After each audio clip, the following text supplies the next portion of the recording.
What is up, Karma Nation? Welcome into another edition of our NBA stream. This is recorded next week. Joey and I will be going live. I'm your host, Bales, with Joey, as is the case every Thursday.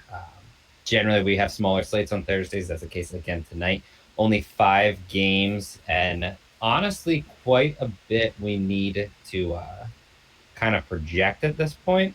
Philly is on the second half of a back-to-back. I believe it's their first back-to-back of the season, which leaves us with, what's going to happen with Joel Embiid. The Lakers have a back-to-back. I believe the first game of back-to-back tonight. So Anthony Davis, LeBron James might sit, and then there's some other injury news that we'll kind of talk about throughout the stream. But Joey, what do you make of the slate tonight? I actually like it, just pure NBA wise. There's a lot of good games on tonight. If we get Embiid news that hopefully the Brooklyn doesn't blow out another team without Kevin Durant. I don't know how that happens, but Dallas Denver should be a fun game. Spurs Lakers should be a fun game, and Minnesota Portland should be a fun game to watch if D'Lo can actually get a shot going again. So good games going on. Good for DFS. Depending on news, some value should open up, and we'll probably end up with another chalky slate. Yeah, it seems to be the case this year. Every lineup kind of ends with like a 2v2 basically. We can start with point guards here, though. So if you're spending up a point guard, who are you looking at here? So we got the top four guys, I guess Luca, James, Irving, Lillard. I would say Irving has a tough ceiling. I know he reached the last game, but against Philly they're a little slower pace. But if he's able to drop 30 points again, I'll be looking at locking him in for another 50 plus point fantasy game. And then you always have Luca, who seems to be struggling a little this year, but he definitely has that ceiling. I'm probably looking more at Luca in GPPs and probably Kyrie in cash games. But you also have LeBron James. He always seems to go off against San Antonio. He already put up a 60 burger once this year, and he always seems to put up 25 plus points and flirt with the triple double. So if he's getting that triple double bonus, that's going to be nice. And Minnesota doesn't really play much defense. So you can always look at Lillard as another pivot in GPPs. And then if Embiid sits, of course, Simmons is probably going to be a lock at 8.9K, but we won't know that till 30 minutes before lock, most likely. So we'll have your lineup all set, and then Embiid news is going to come out when you least expect it. Yeah, I pretty much agree. I think if there's one guy that I like more than the rest, it would probably at the moment be Luca, just because I don't think people have caught on to how bad Denver's defense is yet. And I believe Michael Porter Jr. is returning tonight. So uh, it's just going to get even worse because he's a real defensive liability. I will say that I'm completely fine with basically any high priced point guard. If Joel Embiid plays, I'm not going to play Ben Simmons. And truthfully, I don't really like LeBron James that much. I feel like if it's a blowout or anything, they could just quickly bench him and give him a little bit of rest because they play tomorrow. But the Damian Lillard, Kyrie Irving, and Luka Doncic, honestly, in reverse order, would be the top three that I would want to spend on. If you're dropping down a little bit into the mid price range, is there anyone that catches your eye there?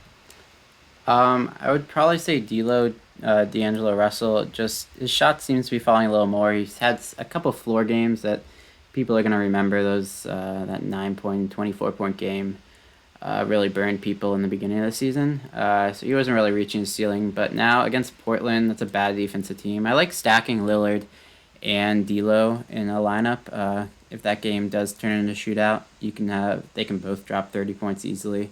And there's a couple other guys I like in that game as well. I'll touch on a little later, but that's probably more of a GPP play, mainly just if I'm game stacking that. And then you have Colin Sexton right below him, 7-3, no Garland again, still no Kevin Love. He seems at 7-3, you're really reaching for a ceiling. I can't really play him in cash games because he's probably not going to get you that 5x at a high percentage, but he's a great scorer. Memphis plays at a high pace, so he could be another great play. And then I guess Levert right down there at 6-8. No Kevin Durant again. He's going to be out for a couple more games, so you can always play Levert off the bench. And you never know what Nets are going to do with that starting lineup. Yeah. A couple games ago, we had to deal with that, and I fell into the Jeff Green's trap. I know you didn't, because you're a lot smarter than me. But yeah, old man, probably a bad choice, and the blowout Jeff definitely didn't Green. help.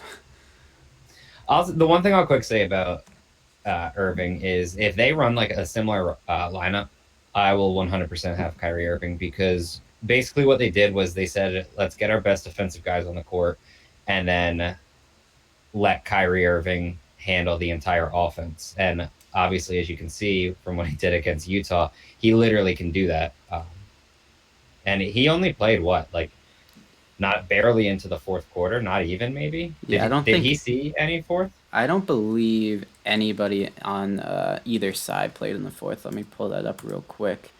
Looks like, yeah, none of the starters for the Nets played in the fourth quarter. TLC played the whole fourth quarter, and then Levert and Harris played half the fourth quarter. But yeah, Irving came out, let's see, with 1 minute left in the third quarter and never saw the floor again. Yeah, So that's what I figured because if you looked at what he did against Washington, 39 minutes, and then he played 30 through three quarters basically. So very clear that Brooklyn is going to allow him to extend his minutes with Durant out. And if they run just a 100% defensive lineup with him, it just means he's going to shoot as much as he wants. And I will 100% be playing that. As for the mid tier, I think D'Angelo Russell and Colin Sexton are both really good. Dante Exum's out too, so Sexton has to handle the ball a little bit more. I'll add for tournaments, Dennis Schroeder at 61 against San Antonio is fine, and Tyus Jones at 56. I don't have any issues with because of the matchup. Um, that's more or less it for guys that I'm looking at a point guard in the mid tier. Is there anyone? Well, Dejounte Murray, I guess, is also in play with Derek White yeah, out. he's always in I'm play just, there. Yeah, just yeah, for I'm just not GPPs. like dying to get him into my lineup. Like he's not going to be someone I'm forcing it. Is there any cheap or are there any cheap options that you're looking at point guard? Cheap options. Patty Mills, he's more of a GPP play, especially if this game gets a little out of hand. Maybe he'll play some more blowout minutes, depending what Lakers do with resting either AD or LeBron. If his shot's going and he's hitting those threes with the 3 point bonus on DK, he's an interesting play. But mainly just a GPP for me there. Shake Milton's also been finding a shot. So he's an interesting play, but not no one I'm trying to force into my lineup right there. But if we do get Philly news, that could open up some cheap. I assume Simmons wouldn't be benched. I assume Embiid's probably the only one on Philly that's you're thinking gets rest tonight, probably. Yeah, I would assume just Joel Embiid. Yeah, but so with Derek White still out, Patty Mills is probably my favorite pay down spot on this slate. And then, I mean, Tyler Johnson got a little work, but nothing out. He played mostly for that blowout minutes. But nothing else I'm really trying to force into my lineup. If Alex Caruso starts seeing a little, I don't think he's not in the rotation, never mind. But yeah, other than that, probably no one else to pay down unless we get some injury news or someone sitting. Yeah, I really like Patty Mills. If you go to DFSkarma.com, you can see all of our content. I wrote up Patty Mills in my GPP article. He's just a little too cheap at 4,300 for the way that he plays in their offense. I don't love basically anyone cheap besides Mills, but I do think if you want to take like a weird shot, DeAnthony Melton, Jalen Brunson, and Tyrese Maxey are 33 and 3,200. There's only 5 games, so you can kind of get a little weird. Um, I don't love any of the three. Obviously, I think there are better salary relief options on the slate. But if you kind of want to get weird and hope one of them kind of exceeds value, I think that they're reasonable to at least take a shot on. We can move to shooting guard now. Who are you looking at the top of shooting guard? It's not. I feel like point guard's really top heavy with like Irving, Lillard, Luca, whereas shooting guard, like the top guy is CJ McCollum, and then you're down to Sexton and Russell, who we already talked about, and everyone below that is nearing 6K or lower. So I guess just talk a little bit about shooting guard overall. Who do you like? Yeah, because we already touched on most of those guys. CJ's an interesting play. I don't really want to pay 8.5 for him though. I'd probably fade if I want to do a little mini game stack in that game with D'Lo. I'd either play Dame or CJ. I probably wouldn't want to play them together. So CJ's an interesting play with a nice ceiling. But yeah, moving down the list, Dylan Brooks, if his shot's on at 6'3", is a nice ceiling. He's a scorer they're gonna need, especially if that pace is gonna be up. But yeah, moving down the list, Joe Harris is an interesting play. We saw. I'd probably only maybe lean him if he's starting, because I don't know if I can trust his minutes off the bench. But he was doing well when he was starting. He was able to get 30 plus fantasy points in a bunch of those games. And we saw Philly last night not want to play any defense. Bradley Beal put up like 60 points. So if Kyrie Irving's struggling to score, they're going to want Joe Harris to get in there to shoot. And then Seth Curry, we saw him just lights out 6 of 7 from 3 if he's able. His arm might be a little tired from last night though.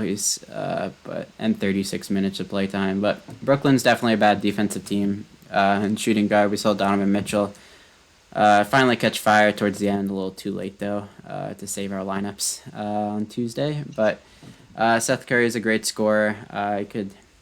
He could go off at any moment.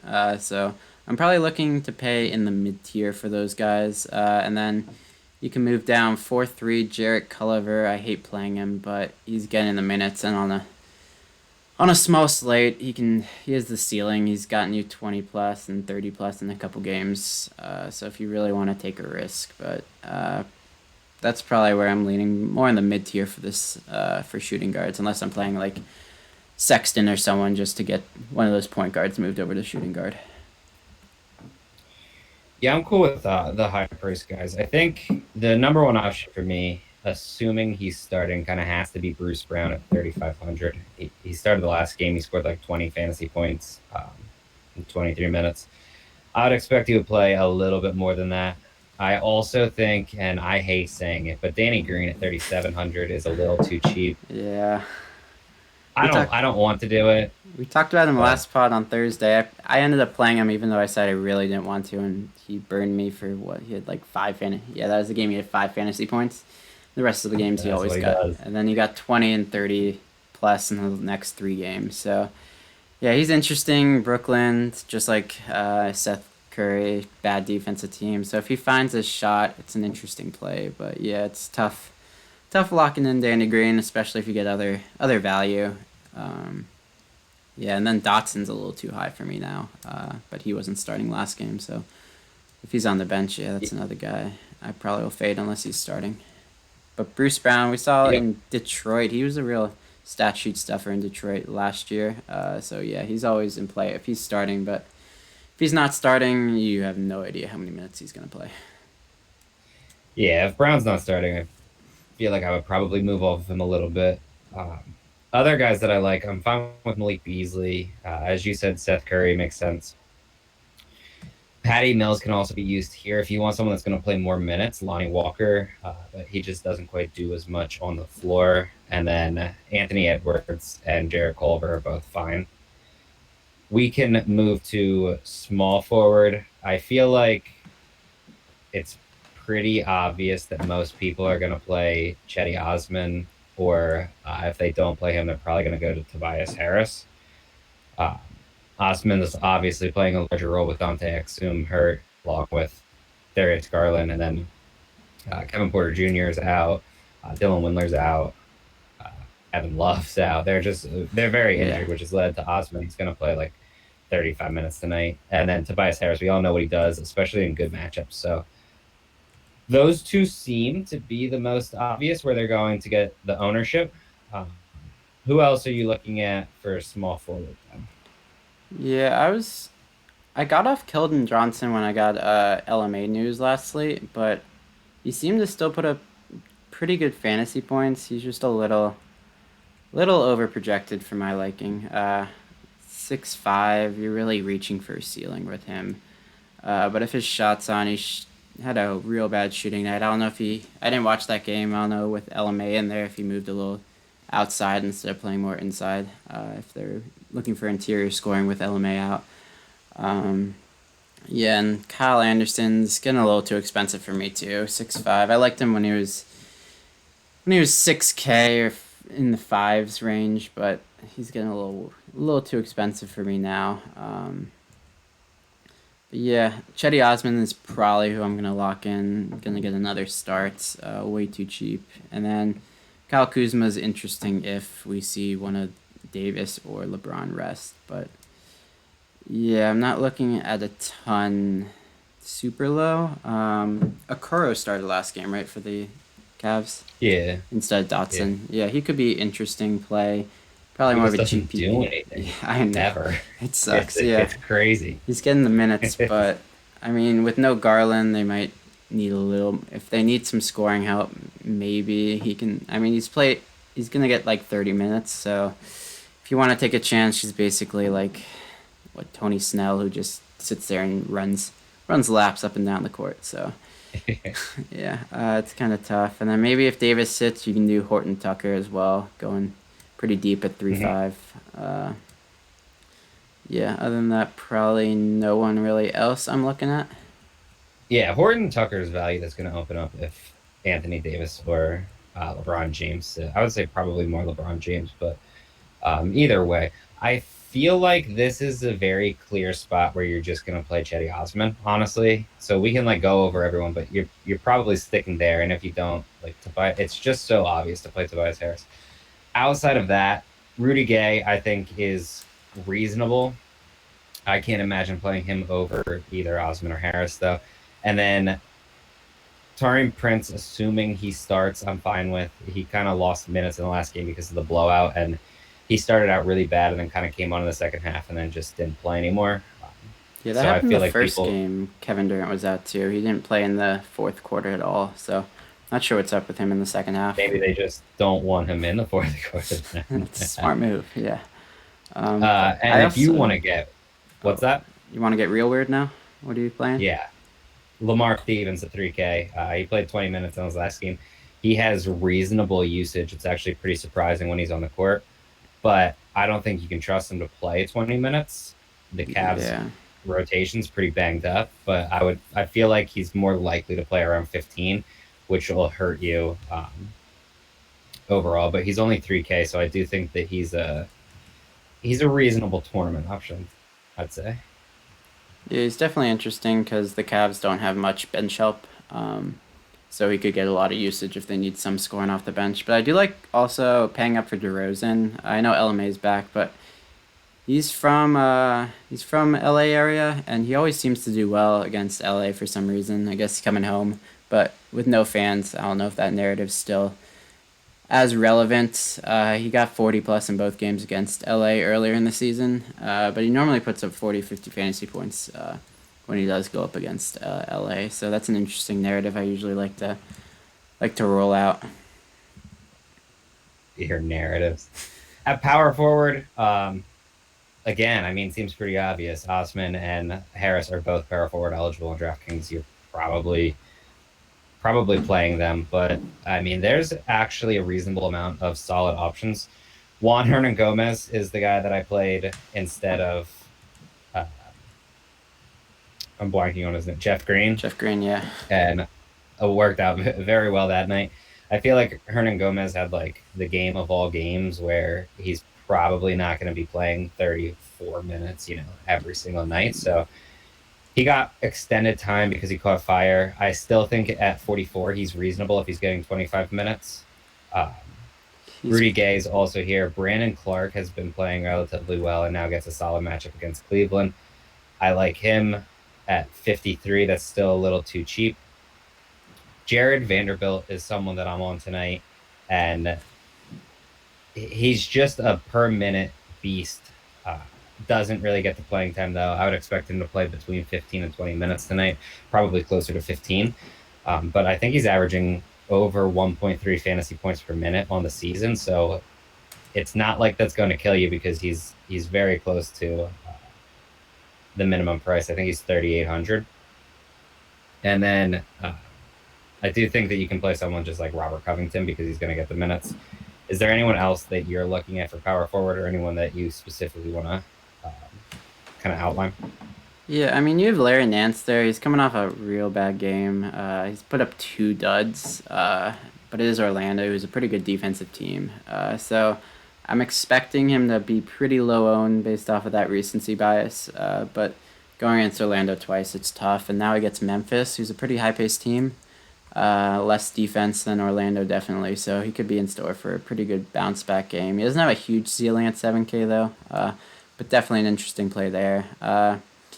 And then, yeah, I like Hernan Gomez. I feel like coming off a huge game, he's just going to dud for the fantasy community. That's what it seems to happen. Coming off a 71% shooting night, he's probably going to end up with like 25 minutes and less than 20 fantasy points. That's normally how it goes. Uh, but yeah, other than that, there's not a ton I like just who's power forward eligible.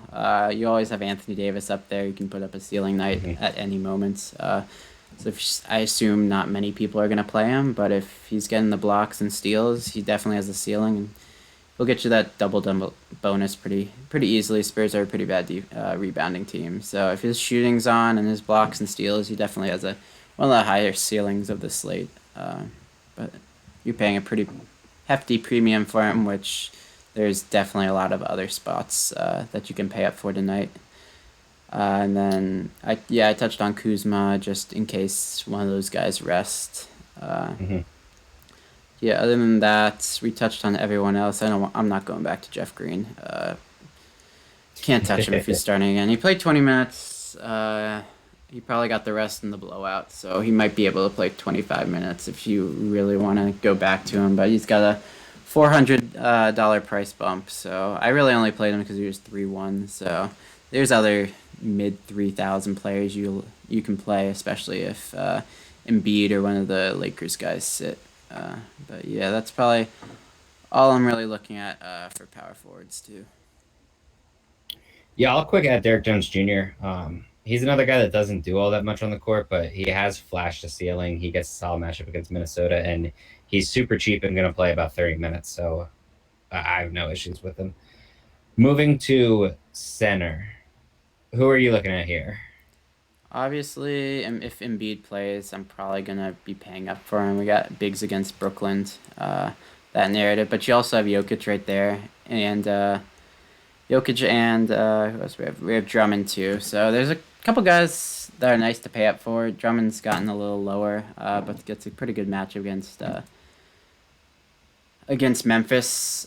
He's dropped this. I think that's the lowest he's been this season. Yeah, he started at 8,000 and now he's dropped. He was up above 9 now. This is probably the best value you'll get on him on the season. And of course that comes with two other good bigs on the slate. But Jokic triple double bonus upside every slate. He's gotten it 4 out of 7 games he's played this season. And then the one game I bet on him for a triple double bonus. Of course, he gets those 9 rebounds and doesn't get the triple double. So even though he only had 2 in the second half, but yeah, he's a guy who has one of the higher ceilings on the slate. I'm sure he'll be chalky for that reason, of course. But you have Embiid just to pivot right off of him. I like stacking both Embiid and Jokic just to get a little contrarian. I love both of those guys tonight. So I'm most likely paying up. Or you have Jonas Valanciunas, who does pretty well, and it's Cleveland.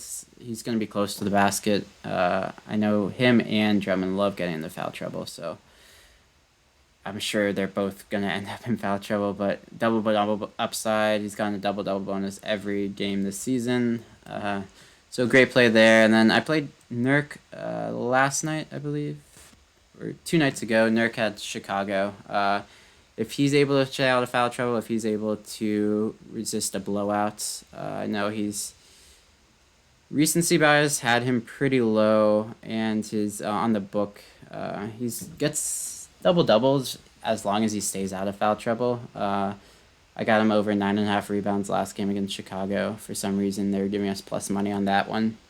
But as long as this game just does not become a blowout, if D'Lo is actually playing well, then this game should definitely stay close. Even though Portland's not that good of a team, Minnesota just has looked awful. So that's probably the game I'm most worried about for one of the blowouts, just because Minnesota's been playing so bad. But bigs, winning bigs in the blowout games, a lot more rebounding opportunities too, even though they're playing less minutes. And then if Jared Allen gets to start again, he's also an elite play at pretty cheap as well. But he got a little price bump. But that's probably where I'm looking at most. Yeah, I think you outlined most of them. I'm fine with any of Drummond, Embiid, or Jokic. I think that I'm probably higher on Drummond and Embiid than Jokic just for their price tags. Um, the only guy that I think I'll really add is Willie Cauley-Stein's only 3,700. If he gets around 20 minutes tonight, he should be able to hit value. I do think he comes with risk. I think he's more of a tournament option, but I do think that he's a decent play. Uh, I'll also add Gorgie Dang. Yeah, you going back to him again? Yeah, I'm going back. He scored 18 in the first quarter of his last game and ended with 23. It was a great start. It didn't end nearly as well, but realistically, he's just a really good option for 4,100. As long as he's playing the 20 minutes, which it seems like he's going to, he's pretty safe, and he comes with 30 plus fantasy point upside. Not to mention good matchup against Cleveland, where Dang occasionally shoots the three, and I'm not completely sold that Andre Drummond's going to step out on him, so he should get some open shots. Yeah, especially I if do think he's one of Valanciunas the better. gets foul trouble too. Yeah. They're gonna need someone to guard Drummond if he stays out of foul trouble. So it's a Yep. pretty good path to success right there with both guys looking at foul trouble issues. So we can end this with, if there's one game that you're stacking, which is it going to be? One game I'm stacking. I think I'm gonna go a little contrarian and do the Minnesota Portland stack, even though it does have blowout risk. Hopefully people aren't gonna, after D'Lo's explosion last game. Hopefully people aren't gonna flood to ownership there. But I do love stacking that game with D'Lo, Dame, Nurk, and probably Hernan Gomez. Not a full game stack, but probably 4 or 5 guys I like in that game to stack. And if it stays close, I think all of them can reach their ceiling with little defense at any of those positions. Yeah, mine's also Portland, Minnesota. Just a lot of really good plays in that game. So that's all we have for you for today. As always, you can find all of our work at DFSkarma.com. If you go to the shop, you can get our premium plays, get in Discord. We'll be talking about stuff all the day up until lock, and you obviously get our cores as well. So good luck tonight. All right, we'll see you next week live.